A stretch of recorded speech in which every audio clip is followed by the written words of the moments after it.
Good morning, good afternoon, good evening, wherever you might be listening or watching us from in this global village. I extend a very special welcome to you here at Love Bay Afrobeat Music and Talk Radio, your number one African Caribbean online radio. And we are delighted that you have joined us today. And this is your host, Dr. FM, Dr. Francis Munangi Mpindu, here at Love Bay Afrobeat Music Talk Radio. Today's Africa. Today's Africa is a program that celebrates the heartbeat of a rising continent. I was actually saying to myself, it's not a rising continent, it is the rising continent. And this is a space where Africa's stories, innovations, ideas, cultures, and voices come alive. From groundbreaking ideas to inspiring people who are shaping our future. We bring you conversations that educate, that uplift, that inform, and empower. Indeed, Africa is on the move. So, today we have a very special topic. It's a topic that culturally we try to stay away from, and yet we cannot because it is so real. We're talking about dealing with grief and loss, and just mentioning that, a number of people would actually say, "Oh, we actually have to talk about that." Yes, we do. As you know, grief is an emotional response to a significant loss. It is real, it is normal, it is natural, it is unique to the individual. In other words, when someone is grieving, you cannot compare to somebody else. You cannot compare their response to somebody else. No, it's unique to them because they are the one who are attached to what they are grieving over. And it is emotional. In other words, it's not intellectual. It is not it is not reserved only for death-related matters, because we're talking about significant losses. It does not follow a stage and a timeline. It doesn't. It goes round and round and round, and it doesn't simply go away. Now, here's a question. When you need something to be fixed in your house, you try to bring someone who is qualified to address it, someone who can talk about it, someone who can explain things to you, and someone who is able to fix it. Quite often, when people are grieving, we connect with people who have good intentions, but they don't know how to handle it because there are all kinds of misconceptions based on our own experiences, what we have observed, what we have heard, and quite often, some of those are not helpful. So, grief is something that touches all of us from childhood, teenagers, adults in adulthood, middle age, retirement, older adults. I mean, we have health losses, we have financial losses, we have all kinds of things, including relocation. So, today we're talking about grief and loss. How do we deal with it? I'm very, very delighted that we have a brother who is with us today. And I am just so delighted that our brother is joining us from another part of the US. And our brother John Edwin Nyankoi Nyasani is with us. He is a husband, he is a father, he is a grandfather. He looks too young to be a grandfather, but he is a grandfather. And he is a brother, he is an uncle, he's a spiritual elder in his church, very well loved at his church, by the way. He's a philanthropist, he works with the Rotarian or Rotary Club, and he is also a business systems analyst in the Division of Public Health in Wisconsin, the Office of Health Informatics. So this is a brother who is very down to earth. I consider him as a brother from the other mother. He is very, very special. I've been introduced to him and we have connected. And today we are connecting in a totally different context. And I'm just so delighted. I don't want to waste any time, but my brother, I want to welcome you. And we have a very, very important topic before us today. And say a few words of welcome, and then we'll dive into our topic for the day. Yes, thank you, Dr. Mpindu. I just have to say how elated and how privileged I feel to be in your program this morning. Um, it's unbelievable that you can know somebody for such a small period of time and yet feel like you've known them all your life, and that's how I feel about my brotherhood and my relationship with you. As you said, there is a lot of professional titles that you mentioned about me, but I think the most uh, significant ones for me is just knowing that I've been given the privilege of being a father and a grandfather. I do enjoy my work, working in information technology. As you know, that's a very dynamic field right now with AI and all these other things changing. But I think even with all the technology and all the things that are going on in the world today, there is still a human side of us that technology cannot fix. And that's why I love this topic so much, because there is just some things that as human beings we have to deal with them as human beings. Machines cannot fix them for us. I can write code and a machine can fix things for me, but a machine cannot necessarily fix my grief for me. So I really appreciate this opportunity to have the dialogue with you this morning, and thank you for the invitation. The pleasure is ours, my brother. We're delighted that you made time to be with us. We know that you're a busy man on Saturdays. All kinds of things are happening in your neck of the woods, but you chose to join us, and we're just so honored and delighted that you have joined us. And you are right. Uh, Grief is not just linked to death. I mean, there are people who are losing jobs due to AI and all the other technological advancement in the world today. And so a lot is going on. Yes, sir. My brother, I need to dive into this. 2018, something happened in your family and to you. Yes, sir. Tell us about it. So 2018 was a very difficult year for me. I think I have to say it's one of the most difficult things that I've had to face in my life. I come from a family of five siblings, and right now we are only three of us left. My sister, the oldest, Lillian, who lives in Minnesota right now, my brother Edward, who follows me as well, who lives in Minnesota. He's still alive. But we lost our baby brother. He was the baby of the family. His name was Steve. He was a paramilitary man, very senior in Kenya, working with a paramilitary group that had the mandate to keep our borders safe and make sure that we were not getting attacked by enemies on our borders. And we also had another younger sister, Stella, who had passed away when we were very young. She was probably 5 years old. So dealing with her loss at a young age was very different than dealing with my brother, who was much, much grown and actually at the echelon of becoming a very senior person in the military, paramilitary forces in my country, a loving husband, a dear brother to me. I was very, very close to him. Whenever I would go home, it was very, very interesting to me that being my youngest brother, he would send his military men to come and pick me up from the airport.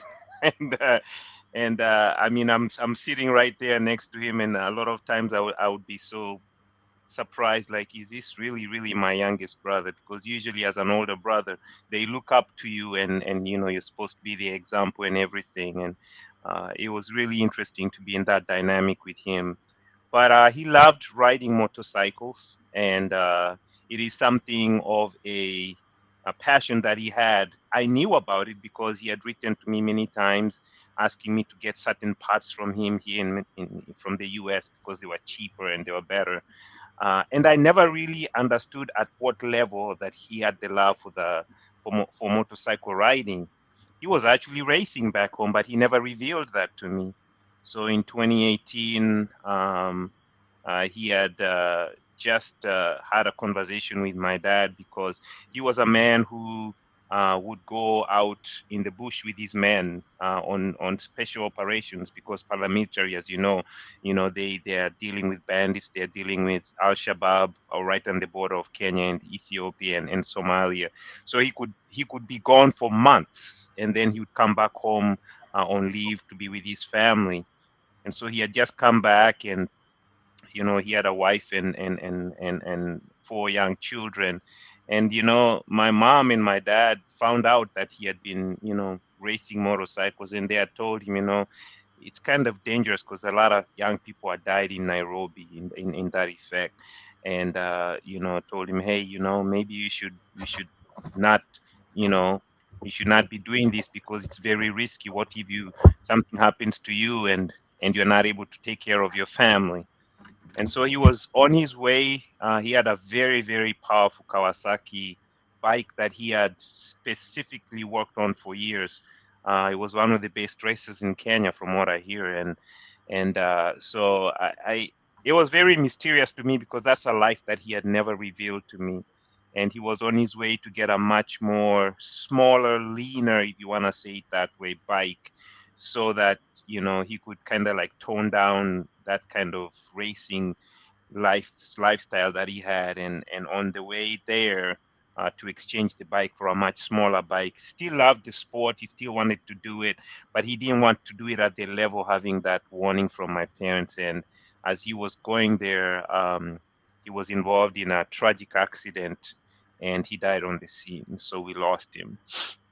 And it was very tragic for me because I was thinking about all the times that he had shared with me about wanting me to help him get the parts, and he never really articulated to me how much of a passion that he had. He had joined a motorcycle club in Nairobi, one of the best riding rebels. And I mean, it was a very interesting dynamic for me, and trying to bring all those feelings and all those things in that moment. It was very, very overwhelming, to say the least. Mm. Yeah. Just listening to you, my brother, narrating the story of our brother, Superintendent Stephen Nyasani. I mean, he is a senior officer, a brother, like you said. You would be amazed that you're seated next to superintendent, and yet he is your little brother. And then this happened. Would you mind just taking a moment to fill us in on the feelings you went through from the time you heard about his sudden death? And I know that this impacts the whole family and your own relationships within the family and even in the community. But fill us in. You are the older brother. You have been schooled by mom and dad and the community, and you went to school. You have a master's degrees and all that. You are well equipped, and all of a sudden this happens. Where are you drawing your meaning from? Yes, I know you are a person of faith with a strong, living, vivid relationship with God. But just walk us through what you experienced from the time you heard about this. Yeah, thank you, Dr. Mpindu. It was very mysterious, but I have to say, when you ask about where did I, draw my strength and the fortitude to deal with the situation when it was presented to me. First of all, I have to say that as much as it was a difficult situation for me, I think I drew from the fountain of the rich relationship that I had with my brother before he passed away. We had a very, very close, rich relationship, very, very close.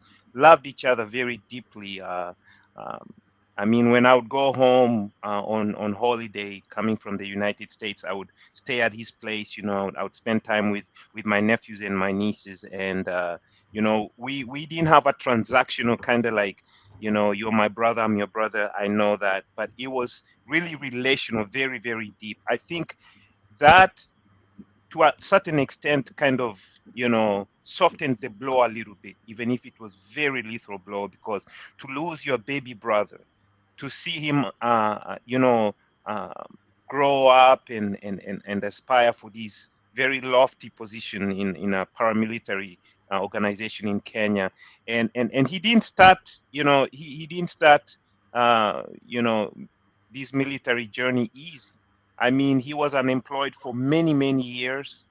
He was looking for work after finishing his degree from Moi University in biochemistry. He really wanted to work in the petrochemical industry, and he would have been a CEO. He would have been a very, very, very, very successful person in that industry because he loved chemistry. That's what he loved to do. He really wanted to work in petrochemicals, but he could not find work in Kenya. So he tarmacked for many days in Nairobi. He suffered for a long time, and then he decided to go in as an officer into the police service in Kenya. So his journey was involved with a lot of pain, a lot of suffering, a lot of knocking a lot of doors and doors getting slammed. So he would share all these things with me. So we had a very deep connection, and I say that was one of the wells that I drew the strength from. And I think also I think my parents knew the depth of our relationship, and the person that told me about my brother's passing away was not my mom or my dad or my uncles. You would know in African culture usually they would go to maybe somebody who's older, like your uncle or somebody who has the wisdom to know how to articulate bad news. We're talking about a cultural and traditional perspective here on how we deal with grief, how we communicate it. That's what I was expecting, but for some reason, my niece, who I didn't really know too much about, my cousin's daughter, was the one that had a really close relationship with my brother. He had gone to a lot of their motorcycle functions, when he would go out and race and everything. And I didn't even realize she was that close to my brother. And she is the one that actually called me about 2 o'clock in the morning, and she told me about my brother, and she sent me the pictures from the scene where he had passed away. And I think that also was very, very wise on my family's part. I don't know how much my dad or my mom was involved in that. She probably preempted them and called me knowing that that would probably be a better way for me to receive the news. But I looked back at our childhood, how we grew up, as small children, and I looked at all the things that my brother went through. I remember my brother going to Uganda uh, for his A levels at Bugema, uh, and he had experienced life outside of Kenya. He was one person that always went for what he really desired to do as a person, and he had a very different experience growing up in Uganda and going to Bugema to school there for A levels. And actually, during his funeral, it was really wonderful because a lot of the former students that went to school with him in Bugema in Uganda actually came to the funeral. I had a chance to meet them, and actually, that also helped me heal the grief because that part of his life, how we come to the United States, we live here in diaspora, and because we are so far away from our families, we miss a lot of those activities that take place with our younger siblings who are left back home, growing by themselves, going to high school, going to university, getting married and things like that. So being able to meet those individuals that went to school with him in Bugema, in a way, I kind of had a shared experience with them from their stories. I could live through their stories of what kind of life my brother had in high school, in his A levels before he went to university. So drawing from those kind of wells kind of helped me a little bit more deal with the sad news, because with every cloud there is a silver lining. That's what they say, and those seem to be the silver linings that came along. And also knowing that I had a brother here in the United States, my brother Edward, who was also very close to my brother Steve, and I could call him in the morning and talk to him before he left to go back home and help with the funerals and everything like that. And I think finally to finish with that, um, being an older brother in African tradition, I'm almost like a pseudo husband to my mother, you know, and that is an unwritten rule. It's just there. It's just something that is known. It's an unwritten rule. And so when I got the news, the first thing that I was thinking, I wasn't even thinking about my dad. I know my dad lost a son, but I was more really concerned about my mother. There is a difference about how a mother grieves and how a father grieves. And, there are mothers with their sons in Africa. You look at your son, that is the person that carries forward the name of the family. And being that me and my brother are here in the United States and my sister, Steve was kind of like the real older brother back home taking care of my parents in our absence.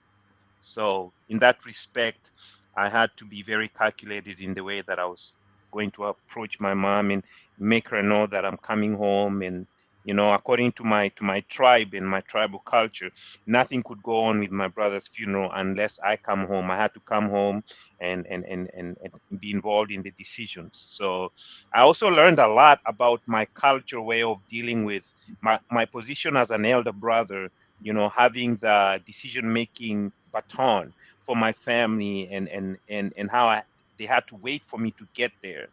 I really didn't understand it, but my dad walked me through a lot of cultural things that I'd never had a conversation with my dad about. What are the protocols of the Kisi tribe, the tribe that I come from, on how we deal with a situation like this. So it enriched also my knowledge on how to deal with those kind of things from an African tribal perspective.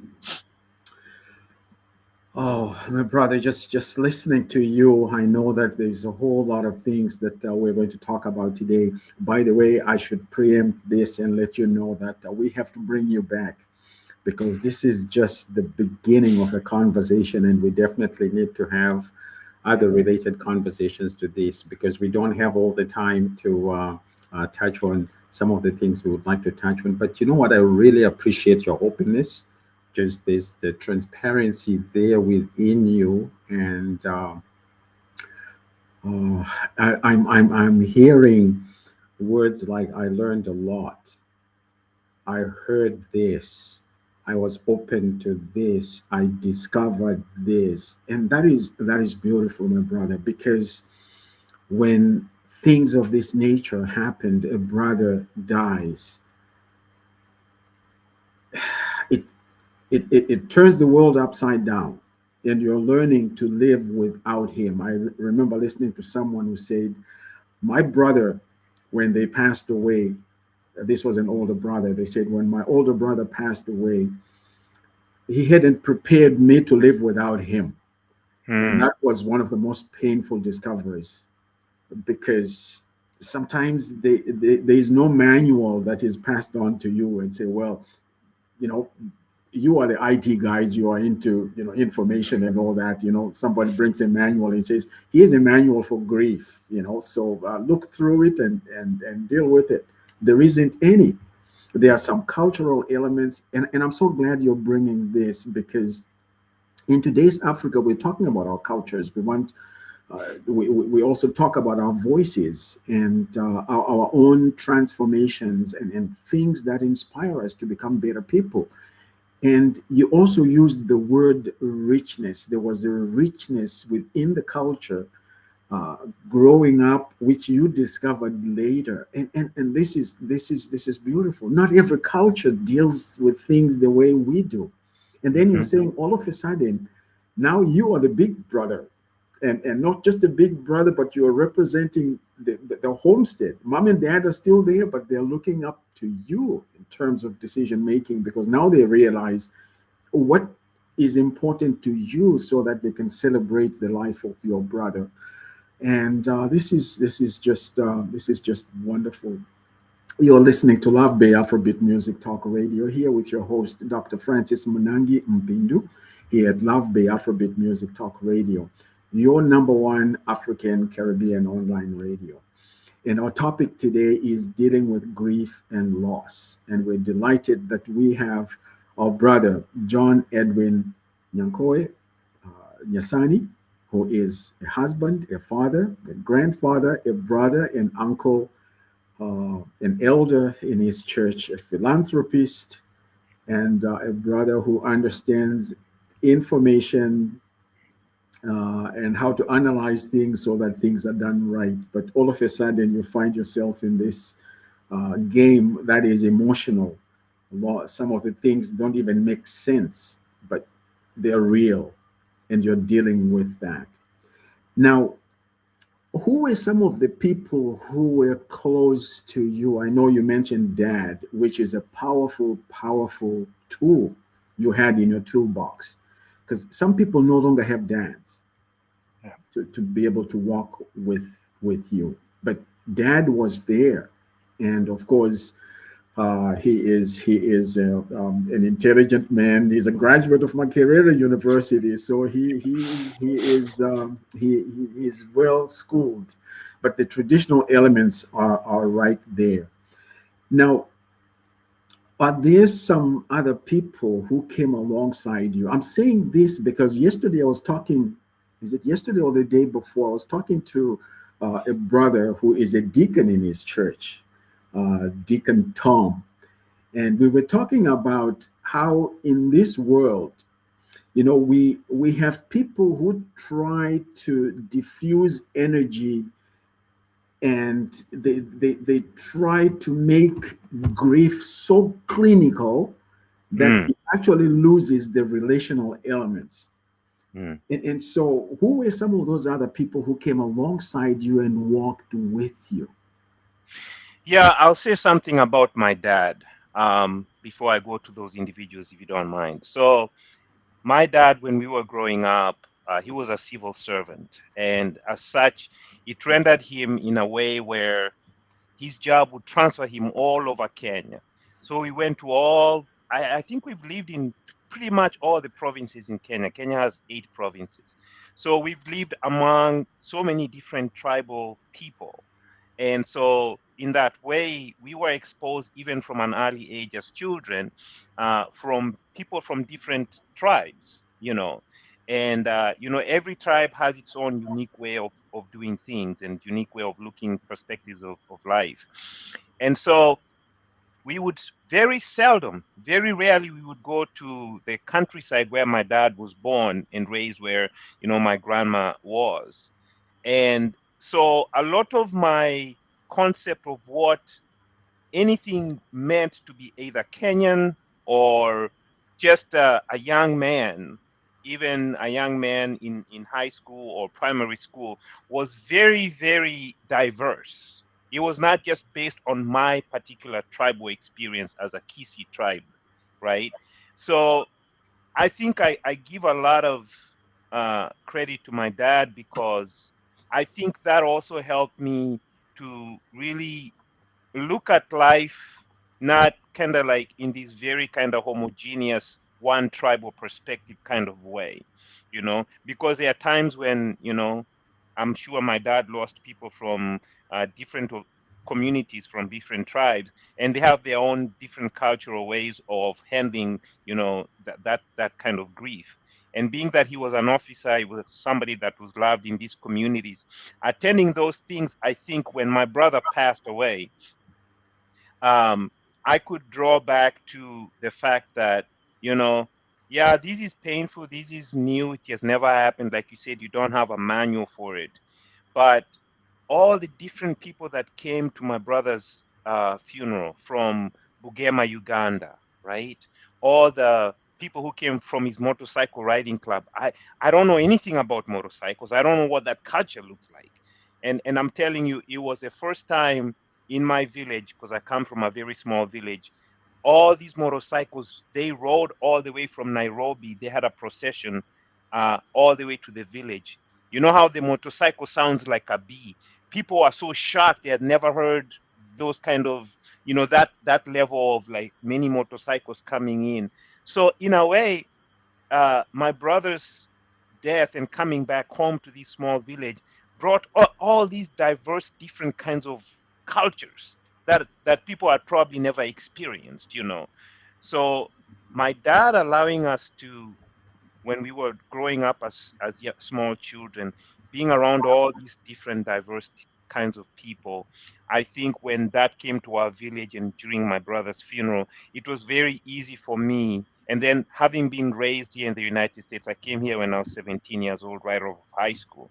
So I pretty much have grown up here in America. So there is a cultural part of the American culture also that also I was bringing in. Americans deal with grief very different from Africans.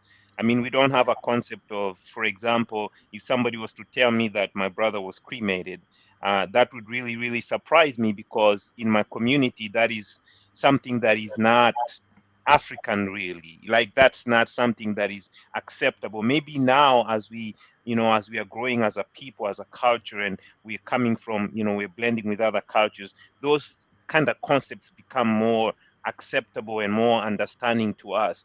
But just the ability of being able to engage with all these different people, I think I give a lot of credit to my dad for that. Now, going back to the question about what other people helped me during this process, I think for me, the biggest part was my oldest sister, Lillian. She's the eldest. I'm the oldest boy, but she's the eldest.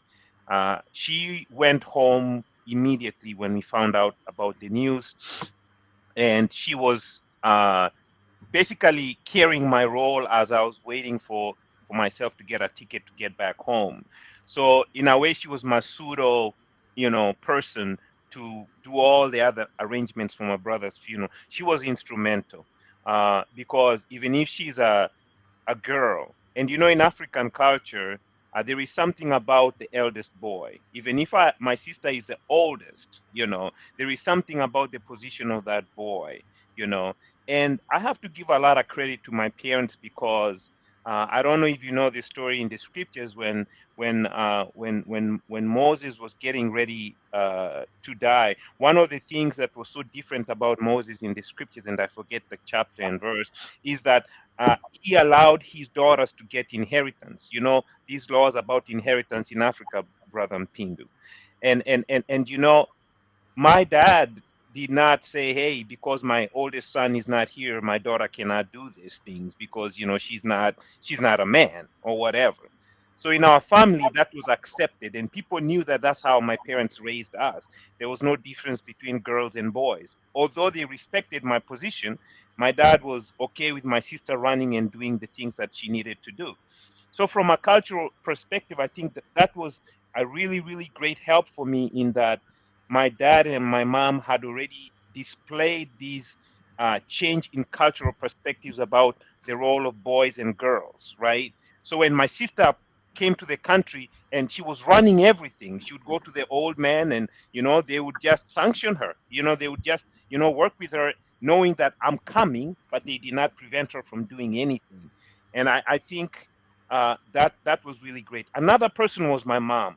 When my youngest sister Stella died in 1985, I was very, very young, and I remember in our culture, in our tribe, just like in the scriptures in the Old Testament, they had women in our community who were taught to be mourners.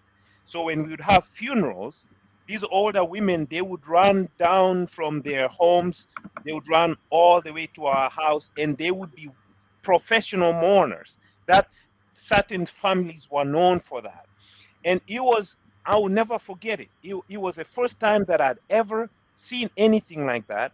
And I remember my mom having this conversation with me because she really didn't like the aspect of people making all these noise. It was such a sad situation. She wanted to bring a different dynamic. Yes, I've lost my child. My child is very young. I respect the cultural perspective of having mourners come to my home. These old women, they run and they make a lot of very loud, professional mourners. It's something that they're given as a gift. But yet she was trying to bring another perspective. Just as young as I was, I remember my mom talking to me about it. I don't want I don't want this to happen in my family. Like, I also want to celebrate the fact that I had time to actually enjoy my baby, even if she's dead. It's a celebration. It's not just hopeless. You know, we are Christians. We believe in the resurrection. We believe that, my sister was young enough where, we believe that she's with the Lord. We believe that we'll see her again. So it's not a lost cause. It was a very weird perspective that my mom was trying to bring into our community, because they knew that funerals are just a place where you just mourn and cry and, oh my God, this happened and it's so sad. And my mom was trying to bring this aspect of, yeah, it's sad, but I also don't want this to be something like it's hopeless. I want to bring this dynamic that we can also celebrate this person's life. So with my brother, when my brother Steve passed away, most of the processions and most of the protocols that were done for his funeral were owned by the Kenya Police Service, because he was a very senior officer in the police service. Even bringing his body to my parents' house, they had policemen guarding his body. There are policemen in the compound making sure that everything was secure. So they governed most of the protocols. But, I had already seen that change. When people came to our family, it was sad. They cried, but I really saw what my mom started in 1985 when my sister passed away. It was also a celebration of his life. You know what I mean? So, as a young child trying to understand this cultural aspect of mourners, that's their job. This is what my tribe does. And my mom saying, hey, wait a minute. Yeah, I respect that. I can appropriate that cultural aspect of it. But at the same time, I want you to also understand that this was a life of a beautiful person. Let's celebrate it. Mm. That is a powerful way of bringing the two together, the mourning and the celebration, and saying that they they're not separate. They're not separated from each other. They are actually the hand and glove. They need to work together. Um, excuse me, brothers and sisters, ladies and gentlemen. You are listening to Love Bay Afrobeat Music Talk Radio here on today's Africa with your host, Dr. FM, Dr. Francis Munangi Mpindu. And we are talking about dealing with grief and loss. And this is your trusted platform for insight, for progress, positive African narratives. We explore the trends, the talents, the transformations that are shaping Africa today, locally and globally. And we are in here for very, very great and meaningful dialogue, fresh perspectives, and stories that remind us why Africa's future is bright. We borrow from other cultures. We don't live on an island all by ourselves, but we do connect with others. And I would like to remind you as well, if you haven't already done so, to download our app from the Apple Store, Love Bay Afrobeat um, Music Talk Radio. You can also get that from Apple Store or Google Play. Visit our website. You can also even donate. We do support different programs in the community as far as the future of our children. We do have a scholarship fund that we actually support to make sure that the future of our children is brighter, and so you can make a contribution to that as well. And we are on the app as well on WhatsApp, and you can send messages, you can send texts to 437 Again, the number is 437-778-3299. Drop us a note. We're delighted that we're having this conversation with you, my brother. And among some of the things you mentioned, I am wondering, in the midst of all this, you are processing this. Um, I just want to pull you back a little bit and think about some of the things that you did not find meaningful. For example, we have people who have a way of saying things hoping that they are meaningful, and yet they are very annoying. For example, someone saying to you, "Oh, your brother is in a better place." Okay. I'm not too sure how that would have grabbed you if somebody said that. Listen, I am grieving. I just came from the US. I'm grieving the loss of my brother. I wanted to see my brother when I arrived here, and you're telling me that he is in a better place. Now, were there some things that you found not meaningful? I'm saying this because I actually found some things here. Some people will say time heals all wounds. I mean, 2018 is past. Be strong. You know, at least they're not suffering anymore. The big boys don't cry. I'm not too sure if you cried. It must be God's plan. You will feel better. All you need to do is just go through the stages of grief. You know, your loved one is in a better place. You are young, you know, who knows? I mean, I know Mama Nyasani na Mzee Nyasani, they were not planning to have any more children, but some people would go to someone who is younger and say, well, you can always have another baby, you know, you can always have another child. So there are all these things sometimes people bring to our attention. They mean well, but these are not the kinds of things that you would be wanting to hear. Did you encounter any of that at all, or are you aware of someone who experienced that? Yeah, thank you. That is a profound question, Dr. Mpindu, my brother. I'll have to preface that my response with this. All the things that you kind of read through there, the things that you're mentioning, this person is in a better place. You can have, other children if you choose to, if you're a younger couple and able to have more children, or he's in a better place. Um, you know, Grief is a very personal and very, very deep emotion that everybody feels, and we process it all differently. But all those things that you shared, number one, when we have grief, it is something that is almost a misnomer for us as human beings because we really don't know how to reconcile with death, right? Because it's one of those things that is inevitable. We don't have control over it. And when it happens, we know it's final. We cannot change it, right? And human beings from time immemorial, we always wanted to have some level of control about what happens in our lives, right? Um, I have to say, most of the time when people spiritualize grief or loss, they are coming from one particular lens, their faith, right? Not everybody can appropriate faith to grief because not everybody has faith. So I think it's very apropos that you say that because unless somebody has faith, that would not be their normal response.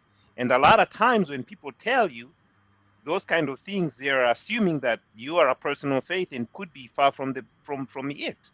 You probably not even a person of faith, but they just, it's such a cliche word. It's such a cliche thing to say.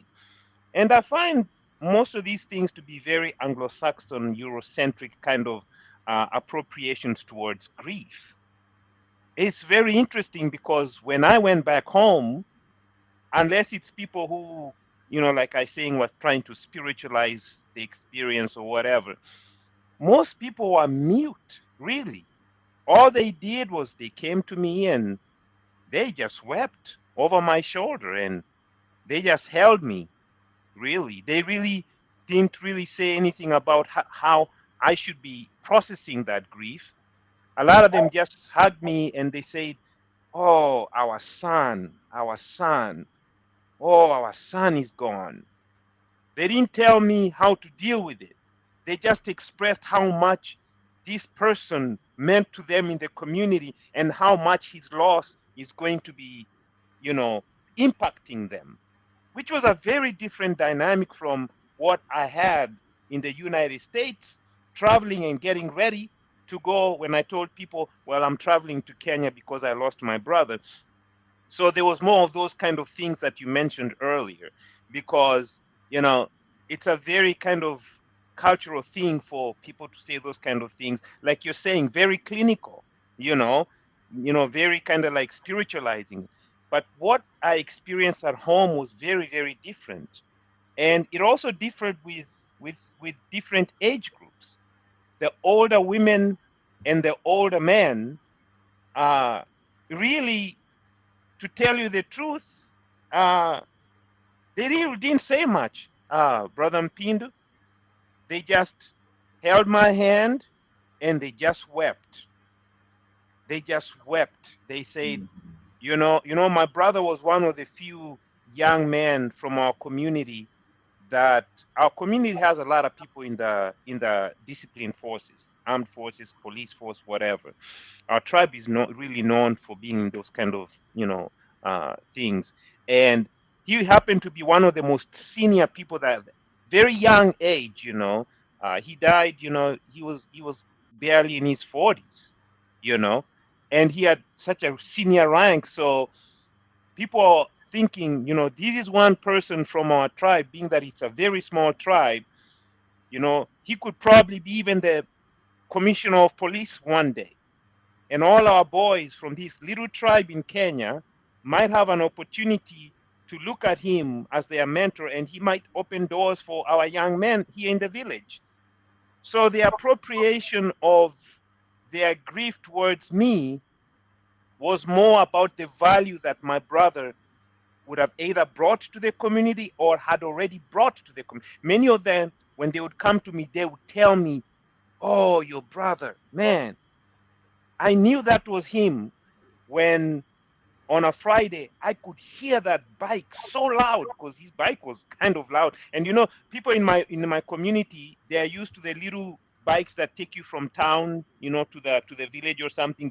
You know what I'm talking about. In my Yeah, country, we call them border border. They're really that's right. small Yeah, Chinese kind of bikes. But this was a racing huge bike, right? And it was so loud. When my brother would come to visit my mom, when he pulls up into the compound, people knew that was my brother. They could tell it was a very distinct noise. And he would come, he would go to their homes.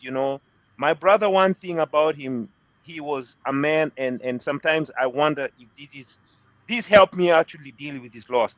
He was a man that did everything very quickly. you know He'd come, he loves you, gives you that wonderful smile, talks about you, have a meal real quickly with you, then he has to go away. He has to go and do other things. So people remembered him for his candor, for his love, for his smile. He would come and visit, even if it was very short. A lot of times, he would, they loved the fact that he would come to see my parents quite a lot sometimes, and when we had the tribal clashes in Kenya, and there was a lot of things going on with that. My brother would send his men to my mom's compound, and people would see these paramilitary men armed, and they knew what that was. So in a sense, the community felt safe. They felt like we have somebody here, that can protect us. So those are the things that people would come to me with.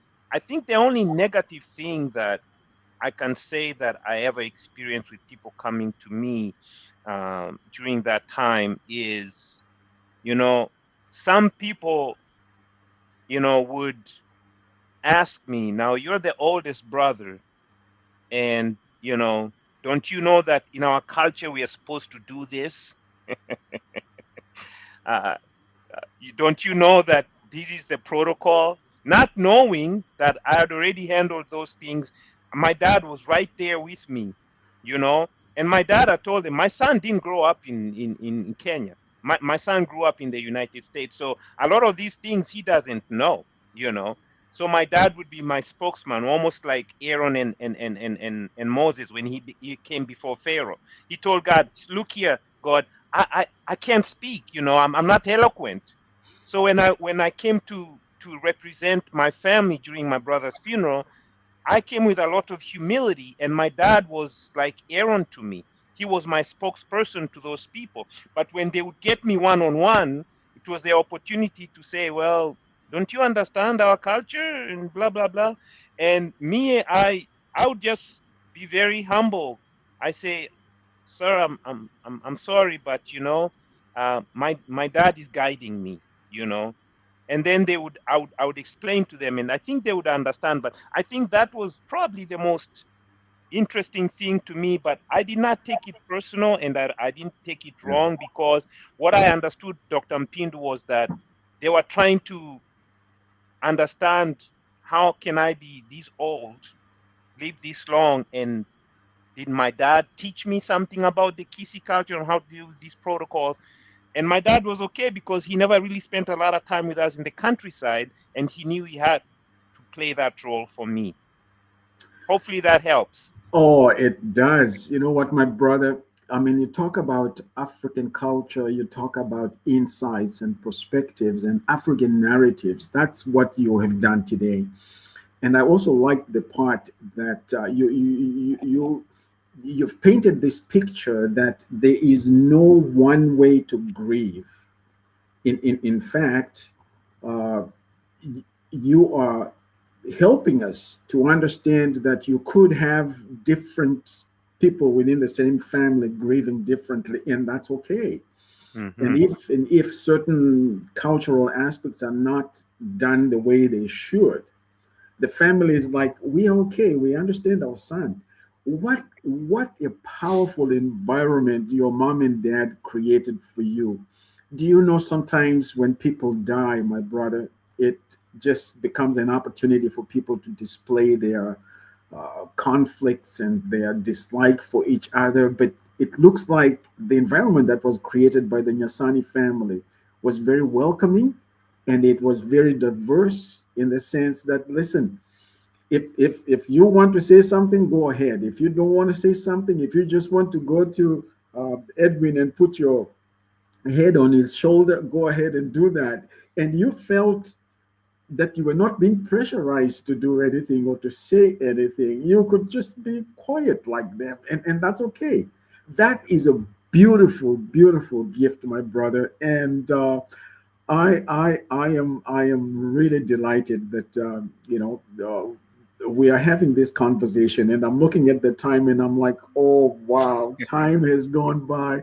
That's why I said earlier that we have to bring you back, because there are certain aspects that we really need to follow and just follow up, rather, and talk about, because you know, from the diaspora, here you are going back to Africa, having absorbed things from North America, and some of the things you learned growing up in Africa, in Kenya, and putting that together. The tribal, the Kisii tribe, and you're putting all that together and making something beautiful out of it. I'm just saying to myself, wow, what environment! And you know what? I salute Baba and Mama Nyasani for the work that they did, mom and dad, for just creating that environment for you to be able to grieve the way you did. Now, I know that it's been several years, and what are some of the things that have helped you over the years? I'm saying this, my brother, because oftentimes we say, well, it's been so many years, so you should be over it. Grief doesn't work like that. And one of the dangers is to compare. For example, when you start telling your story, I'm like, yeah, you remind me when my mom died, when my dad died. When we make those analyzations and comparisons, I am silencing your voice. And today, what you did, my brother, is to give us a narrative of your own journey. And I'm getting excited just listening to you. And thank you for that transparency, just to let us in and journey with us by explaining to us what you went through, what you experienced. So next time around, we're going to be taking a different direction. But listen, what are some of the things that you would like to live with us today as you think about dealing with grief and loss? Any pointers, any words of advice, Yeah, anything that you would like to share with us in a minute or two? sure. I just want to thank you, first of all, Dr. Mpindu, for this platform, and for giving me the ability to share my story. I think for me the most important thing about grief is for people to realize that it's very personal, it is very individual, it's cultural agnostic, especially when you have blended families. I mean, in my family, I'm from the Kisi tribe, but my brothers married from other tribes. Like my brother Steve was married to a Taita Tabeta lady. That's from the coast. My brother Edward married to a Kikuyu lady. They have a different cultural way of how they deal with grief. So when we came to our family, we cannot pick and choose. We have all these blended different cultures together, and we had to say, hey, you know what? And then I grew up in America. Here, being an American, guess what? I'm bringing a very different perspective of how to deal with grief, right? And being somebody who works in public health, I'm bringing the clinical aspect of it too, from a psychological perspective. So I think just see people for who they are. Yeah. Everybody needs to be heard. Give them a safe place. We talk about psychological safety, and we forget about that when it comes to dealing with grief. That is the most important place where you should give psychological safety to people, because sometimes people don't have anything to say. That's okay not to say anything. It is okay not to be okay. Okay. And in African culture, that is probably a new concept, because we've been sensitized, like I was talking about the professional mourners during my sister Stella's death. That was just something that was accepted in the community. But when my brother died, we didn't have those mourners come. And if they did it very privately, or they came to us individually. You know what I mean? So uh, just allow people to be able to understand that it is okay not to be okay, and grief can be very, very personal. Don't use cliche words on people, because you really don't know how deep that thing is with them. If you have nothing good to say, don't say anything to anybody, and just be there for them. Just be there for them. And there is nothing wrong with appropriating different cultural perspectives towards grief, because no one person has, like you said, the manual on how to deal with grief. But brother, we cannot thank you enough. And like I said, and I really mean that, we will bring you back. And that's not a threat, it's a promise. We will make sure that we'll create another opportunity for you to come and share with us. And what beautiful narrative, African narrative you have shared with us today. Great insights and perspectives that help us to look at our own situations within the context of grieving and loss. This is a mark for life. To lose a brother to death is a mark for life. And maybe next time we can talk about some of the things that you have done and learned from that, and what you're using to help you cope with such a significant loss in your life. And I have such a soft spot for military and paramilitary and police. And we are grateful for the work that Superintendent Stephen Nyasani contributed to Kenya. I do have some friends in Kenya who are connected and related to the police, and I'm sure his presence is still being felt. And what a loss it was. And I really appreciate, on behalf of the listeners around the world, we go live every Saturday at 11 a.m. Eastern Standard Time here on Love Bay Afrobeat Music Talk Radio. On today's Africa, a safe space to talk about the heartbeat of a rising continent. Africa is on the move, and with people like yourself who are helping us to blend the the realities of the Western culture and our own African culture, and allowing yourself to be yourself in that type of environment. There's a richness there that we can never articulate into words. So as they say in Swahili, asante sana ndugu. Thank you very much, my brother. Um, Can, can and I can I can I say one thing, and yes, and sir. one thing real quick. there is a quote that Nelson Mandela makes about language.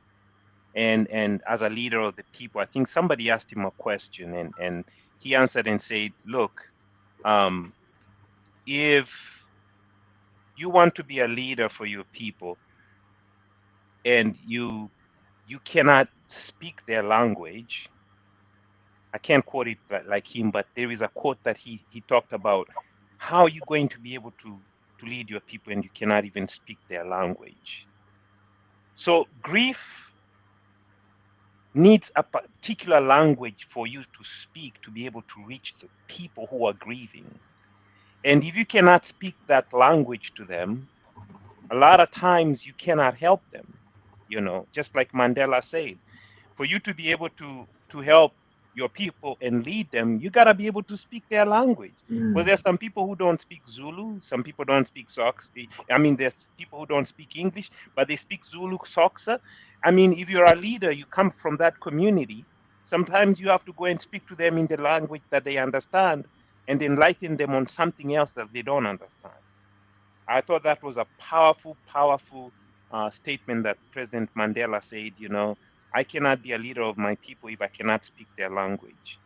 When it comes to grief, you have to go to a community and understand and learn in cultural humility what that language is before you start appropriating new things and start bringing all these new paradigms and these new ways of thinking, right? So I just wanted to share that. Thank That you for your that is platform. that is a powerful, powerful note to end on. That is powerful, my brother. You are also highlighting the fact that grief has a language, and you have to understand that language of that particular grief. So when someone comes to you and they say, "Oh, I understand you," you are a liar. You don't. You don't. You don't. You mean Absolutely. well. You mean well. You're trying to be sympathetic. You're trying to, to be empathetic. But Right. don't say things just like you articulated earlier. Don't get into cliches. It's okay for me to actually say, you know what, my brother is in a better place. If I say that myself, yeah, I'm the Right. one who's articulating. But for you to turn and tell me things about my brother which you don't know about, it's Right. inappropriate. So, Absolutely. my brother, you have inspired us today. We talk about informing, educating, uplifting, and empowering, and you just did that. Someone has said that it's not information that changes us, it is knowledge, because knowledge is experienced. And today you have helped us to experience that. So, my brother, thank you so much. And again, I want you to know that on behalf of Love Bay Afrobeat Music Talk Radio, we are sorry for your loss. Yes, it happened in Thank you. 2018, but it's a mark for life. And we hope and pray that you, as a family, with Dada Lillian, your sister Lillian, and our young brother Edward, and mom and dad, that you continue to have God's grace to journey through this, living without the presence of our beloved brother, Superintendent Stephen Yasani. And so, again, thank you very much for being with us. Um, to our listeners and viewers, thank you for joining me as we reflected on grief and loss. These are voices that are shaping our continent. Remember, Africa's strength is in its people, innovations, and also in the unstoppable spirit that we have as Africans. And so we want to thank you for making time to be with us. I've been your host here on Love Bay Afrobeat Music Talk Radio, and we want to thank you. We go live every Saturday at 11 a.m. Eastern Standard Time. We are live on Facebook, on LinkedIn, on Instagram, and of course, TikTok. And so, thank you for being with us today. Until next time, stay informed, stay inspired, and keep believing in Africa. This is today's Africa, where the future is always in focus. And I just want to remind you that coming up at 1 p.m. Eastern Standard Time is the Caribbean Flavor with Mr. Marcus and Miss Jen to Blue. And you don't want to miss that. Again, Thank you for joining us. Until next time.